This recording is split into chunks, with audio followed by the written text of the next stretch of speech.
기독교는 관계의 종교입니다.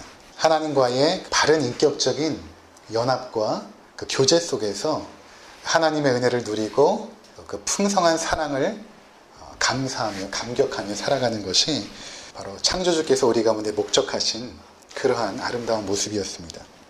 그래서 하나님께서 우리를 창조하실 때 어떻게 창조했냐면 인격으로 창조를 하셨습니다. 성경의 창세기 1장에 보면 하나님께서 그분의 형상으로 우리를 창조하셨다 이렇게 말씀하고 있는데, 하나님의 형상으로 창조됐다라는 가장 중요한 의미는 무엇인가 하면 우리를 인격으로 창조했다라는 것입니다. 그래서 태초의 인간은 하나님과의 인격적인 교제를 할 수가 있었습니다. 그 안에서 은혜와 사랑과 기쁨이 충만한 삶을 살았던 것입니다.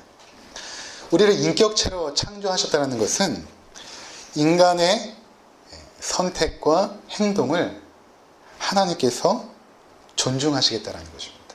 너무나 놀라운 일이죠. 우리를 로봇처럼 만들어서 하나님께서 조종하고 작동하시는 것이 아니라 우리를 인격체로 만들어서 스스로 생각하고 판단하고 그리고 결정하고 행동할 수 있는 존재, 그러한 존재로 하나님께서 우리를 만드셨습니다.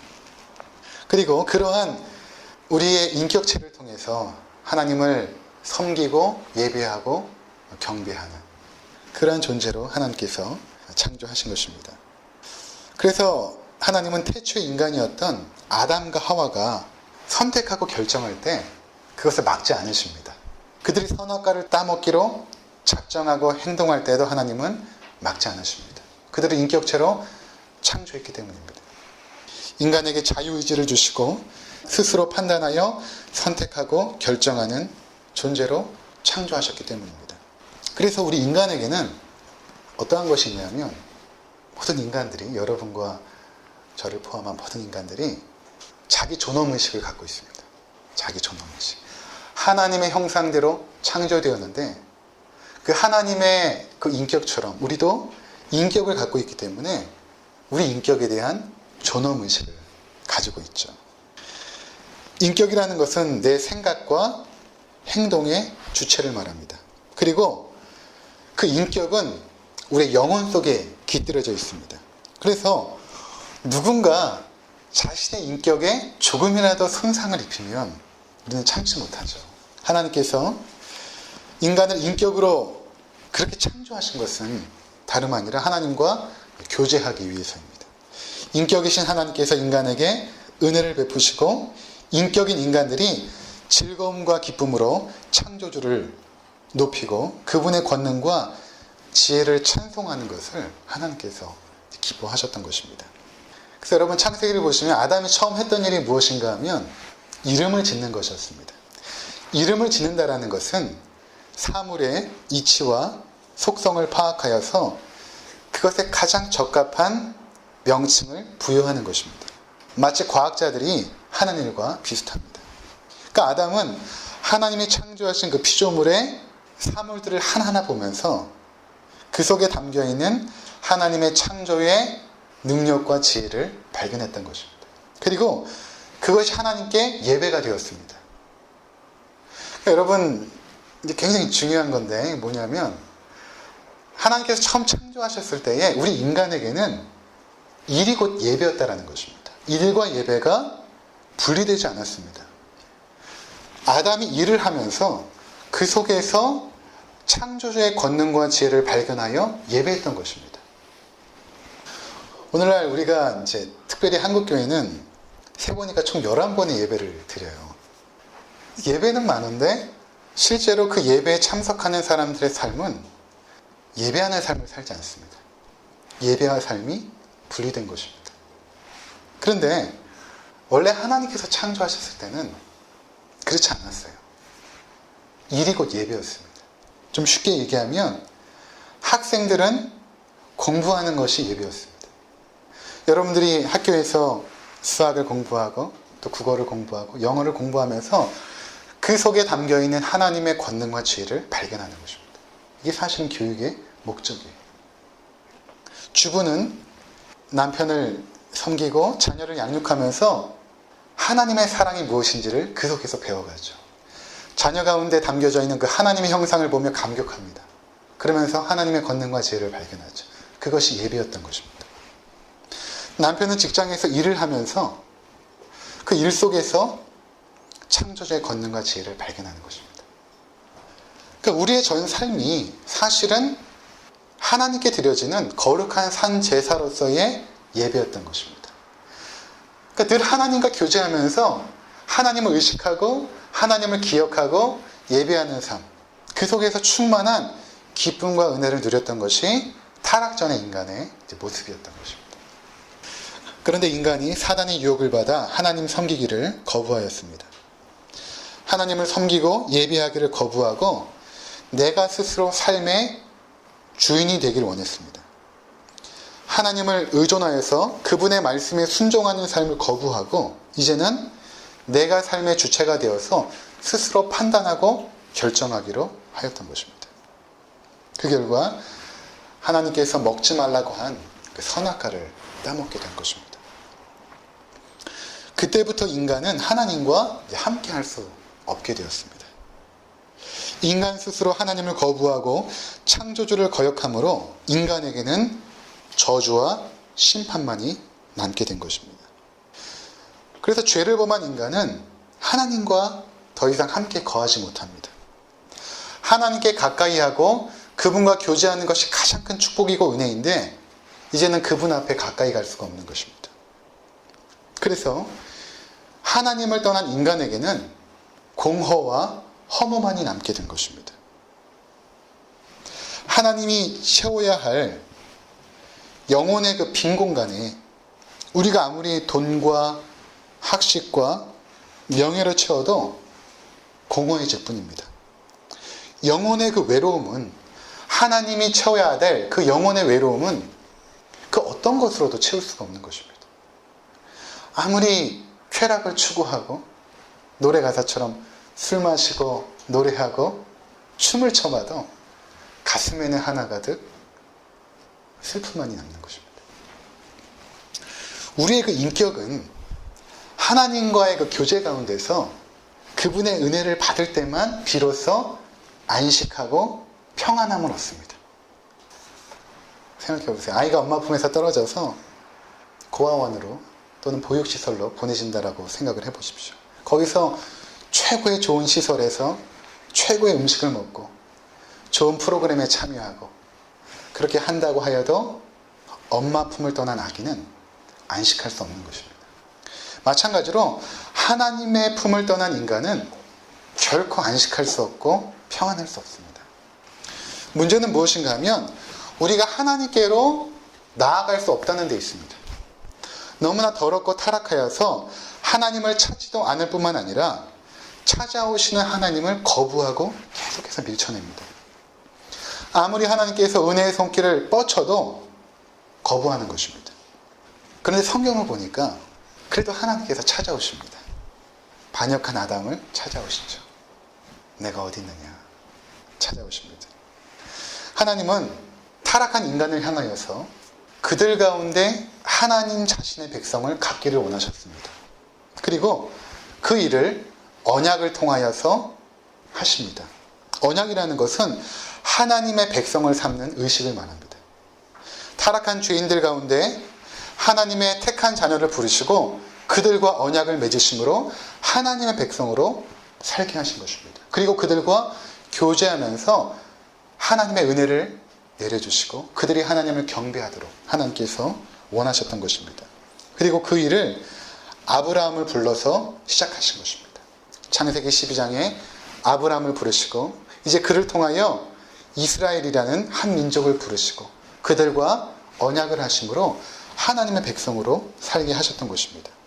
그래서 이스라엘 백성들은 하나님을 예배하고 그분의 말씀에 순종하는 백성으로 그분과 함께 교제하고 인격적인 연합 속에 들어갈 수 있도록 하나님께서 길을 내어주신 것입니다.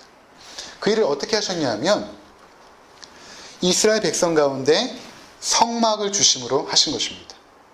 하나님께서 타락한 죄인들과 함께 거하실 수 없으므로 성막을 만드시고 그 성막을 거룩하게 하시고 그곳에 들어오는 이스라엘 백성들은 속죄 예식을 통하여 죄를 씻겨내고 하나님의 임재 앞으로 들어갈 수 있는 길을 열어주신 것입니다. 그래서 하나님은 자신의 백성들에게 자신의 인격과 성품을 알려주시고 그리고 그들과 교제하길 원하셨던 것입니다. 그래서 우리 인간들이 하나님을 잘 알지 못하기 때문에 하나님께서는 인간들이 사용하는 관계적인 용어를 통하여 너희가 나에게 어떠한 존재인지를 말씀하십니다. 이렇게 말씀하세요. 나는 너희의 목자다. 그리고 너는 내가 기르는 양이다. 이렇게 말씀하심으로 하나님은 유목민이었던 이스라엘 백성들을 보호하고 인도하는 분이라는 것을 가르쳐 주십니다.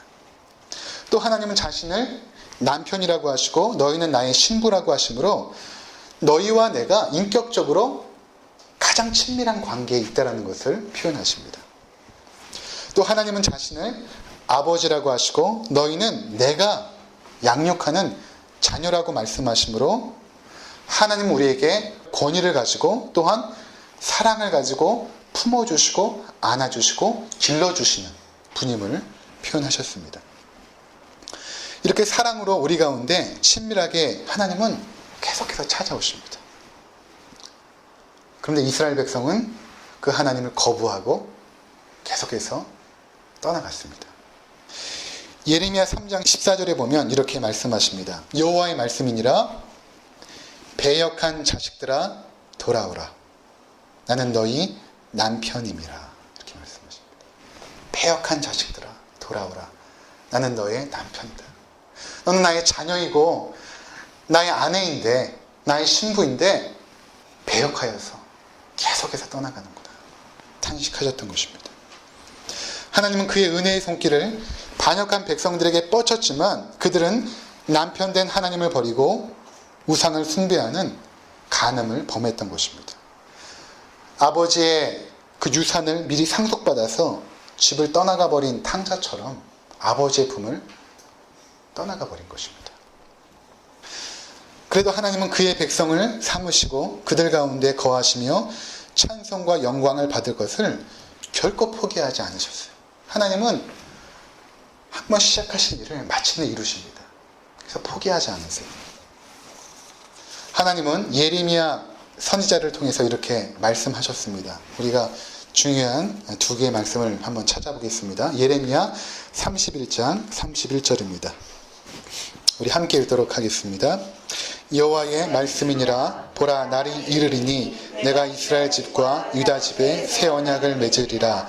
이 언약은 내가 그들의 조상들의 손을 잡고 애굽 땅에서 인도하여 내던 날에 맺은 것과 같이 아니할 것은 내가 그들의 남편이 되었어도 그들이 내 언약을 깨뜨렸음이라.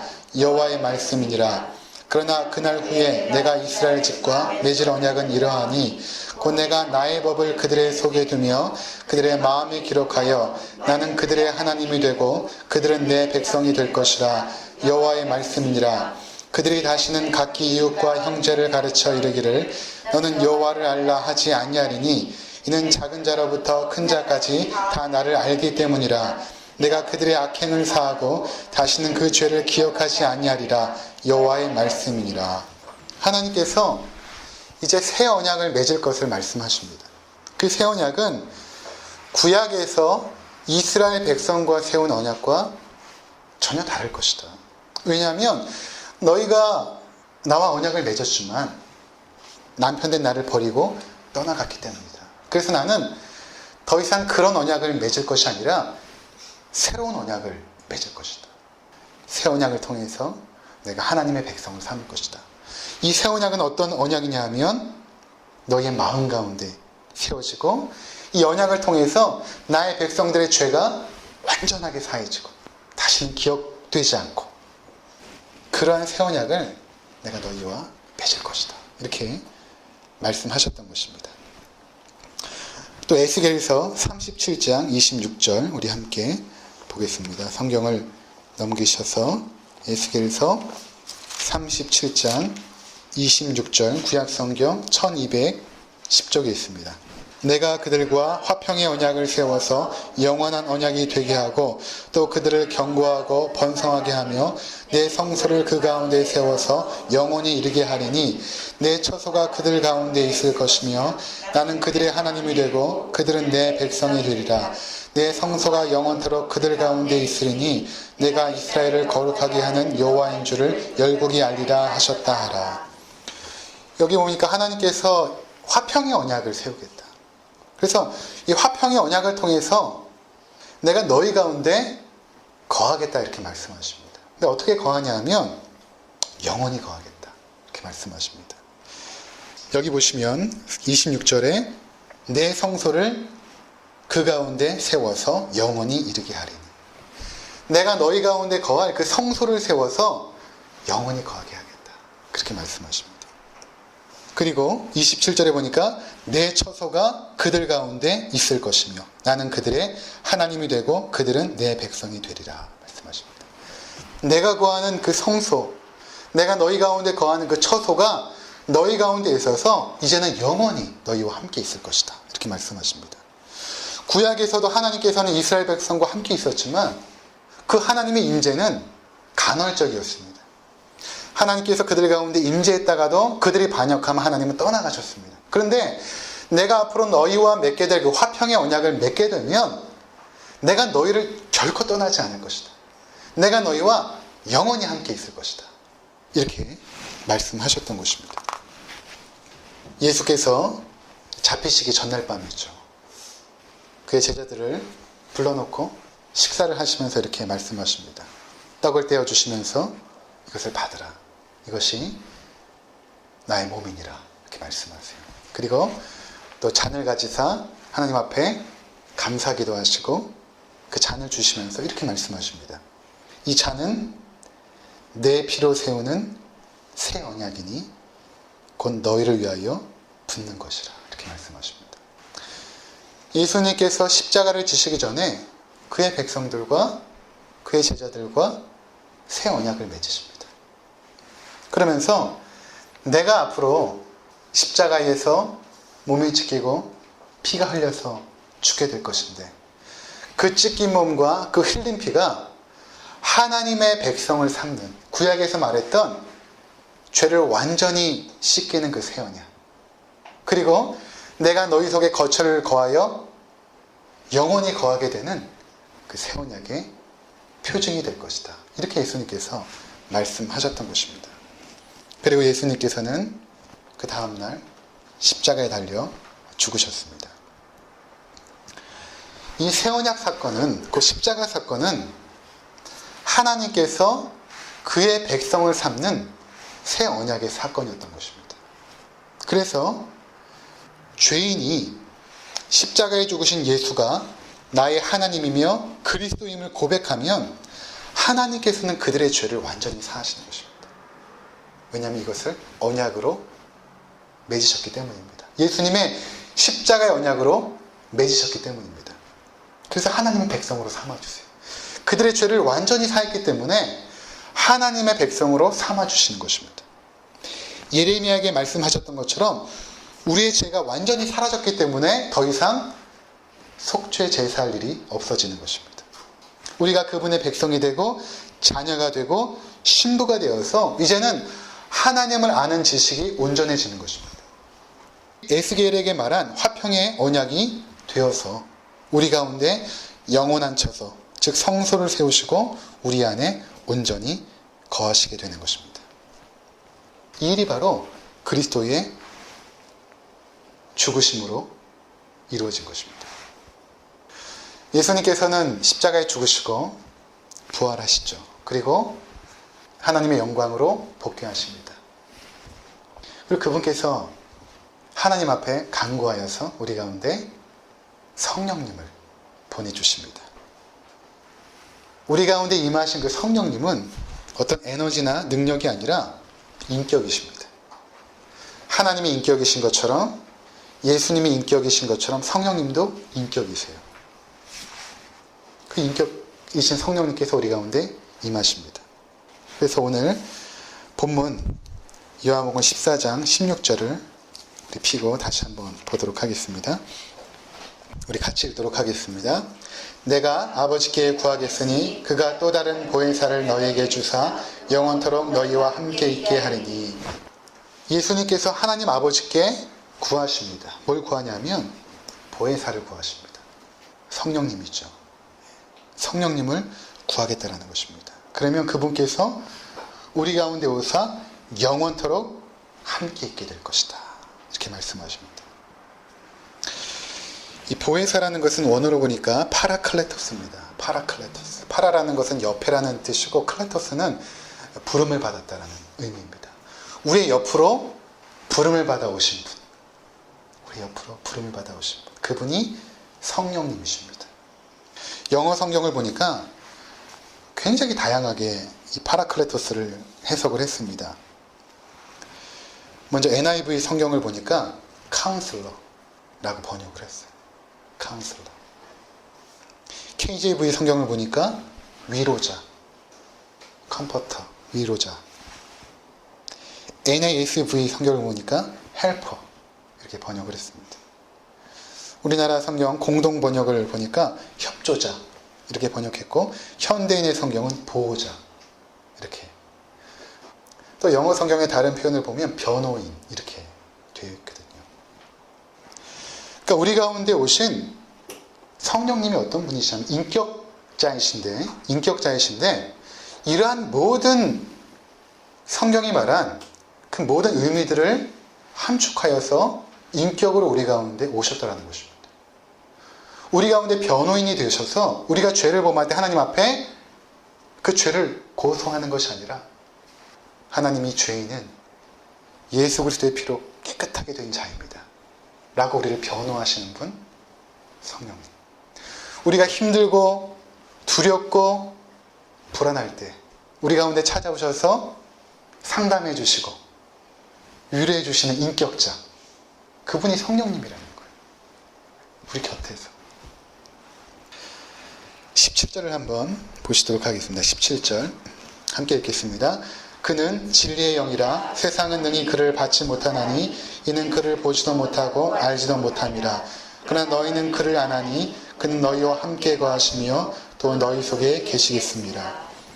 진리의 영이라는 것은, 진리는 요한복음에서 그리스도를 말합니다. 그리스도의 영입니다.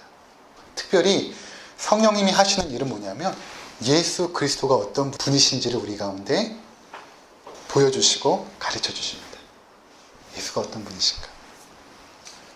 근데 그분이 여기 보니까 이렇게 말씀하세요. 그는 너희와 함께 거하시며 너희 속에 계시겠습니다. 우리와 함께. 우리와 함께.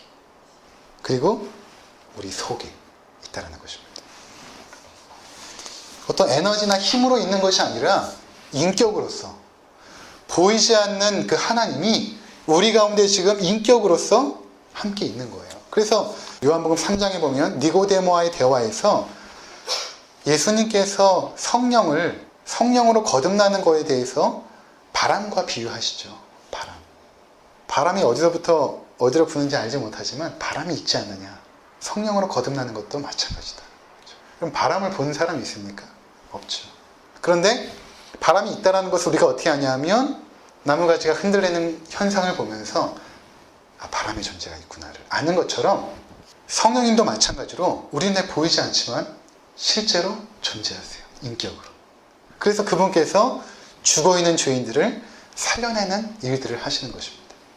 그것을 보면서 성령님께서 인격으로 우리 가운데 계시는구나 알게 되는 것입니다.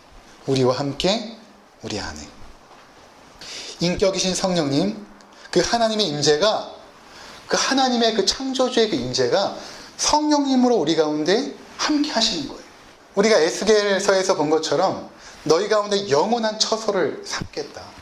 내가 너희 가운데 성소를 삼아서 영원히 너와 함께 있을 것이다. 구약의 잠깐 동안에 있었던 성막과 성전이 아니라 이젠 내가 너희 가운데 너희 안에 성소를 삼아서 너희와 영원히 함께 있을 것이다.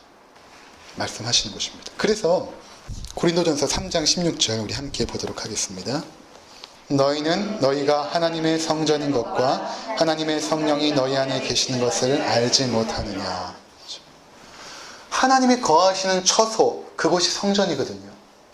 하나님의 임재가 이제는 어디에 거하냐면 너희 안에 성령으로 거하신다 말씀하십니다. 고린도전서 6장 19절 너희 몸은 너희가 하나님께로부터 받은 바 너희 가운데 계신 성령의 전인 줄을 알지 못하느냐. 너희는 너희 자신의 것이 아니라. 우리 몸이라는 것은 그냥 바디 육신을 말하는 것이 아니라 우리의 전 인격을 말하는 것입니다. 우리의 전 인격 가운데 하나님께서 처소를 삼으십니다.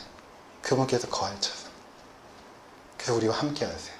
영원히 떠나지 않습니다. 고아와 같이 버려두지 아니하고 우리와 함께 우리 안에 거하시는 것입니다. 이제 하나님께서 성령님으로 우리 안에 거하시는 것입니다. 그분은 인격이세요. 우리에게 말씀하시고 진리 가운데로 인도하십니다. 우리에게 하나님을 알게 하시고 그분을 우리 하나님으로 예배하며 섬기게 하시는 것입니다. 우리 죄를 보게 하시고 거기서 멈추는 것이 아니라 네가 얼마나 더럽고 추한 죄인인가를 깨닫게 하시고 끝나는 것이 아니라 그러한 너를 내가 얼마만큼 사랑하는가 그것을 또 알게 하세요. 또 그 사랑에 감격하여서 회개하게 하십니다. 그리고 이제는 나를 위하여 사는 것이 아니라 나를 구원하신 그 하나님을 위해서 살게 하시는 것입니다. 그리고 우리 안에 계신 그 하나님, 성령님은 우리를 그 하나님 나라의 그 영원한 처소까지 우리를 인도하고 계시다라는 것입니다. 우리 안에 성소를 삼으신 그 하나님, 그분은 성령님으로 우리와 함께 그리고 우리 안에 거하십니다. 사랑하는 성도 여러분, 그 인격이신 성령님과 동행하고 계십니까? 그분과 교제하고 연합하여서 동행하는 삶을 지금 살고 계십니까? 부부가 결혼하여서 같이 살아도 각방을 쓰고 대화하지 않으면 그 교제 가운데 하나님께서 심어두신 그 풍성한 즐거움을 맛보지 못하죠. 자녀들을 낳아놓고 바쁘다고 방치해버리면 부모와 자녀 간의 관계 속에서 이루어지는 그 아름다운 축복들을 누리지 못하잖아요. 마찬가지로 우리와 함께 우리 안에 거하시는 그 하나님과 교제할 때만 우리 이 땅에서부터 천국을 누리게 되는 것입니다. 성령님은 기록된 말씀을 통해서 하나님을 먼저 알게 하세요. 성령님은 진리의 영이기 때문에 진리이신 이 성경을 깨닫게 하십니다. 밝혀주세요. 그리고 이것이 지식에만 남는 것이 아니라 경험적으로, 체험적으로 깨닫게 하십니다. 하나님의 사랑을 성경을 통해서 알게 하시고 그 하나님의 사랑을 경험하게 하십니다. 하나님은 용서의 하나님이라는 사실을 먼저 말씀을 통하여 깨닫게 하시고 그 하나님이 우리를 용서하는 사건을 일으켜 주십니다. 그래서 하나님이 용서의 하나님이라는 사실을 체험적으로 우리는 깨닫게 됩니다. 그렇게 그분과 교제하는 거예요. 하나님은 십자가의 새 언약을 통해서 우리를 하나님의 백성 삼으셨어요. 근데 그것이 중요한 것이 아니라 더 중요한 것은 그 백성들과 연합하고 교제하기를 원하세요. 예수 천당 불신 지옥이 맞는 복음이지만 그것이 구원의 목적은 아닙니다. 예수 믿고 천당 가는 게 구원의 목적이 아니라 더 중요한 것은 그분과 교제하는 거예요. 제가 우리 희수를 입양했잖아요. 고아와 같이 버려두지 않고 입양했습니다. 그렇죠? 그래서 이 아이와 함께 즐거운 시간을 보냅니다. 행복한 시간을 보내요.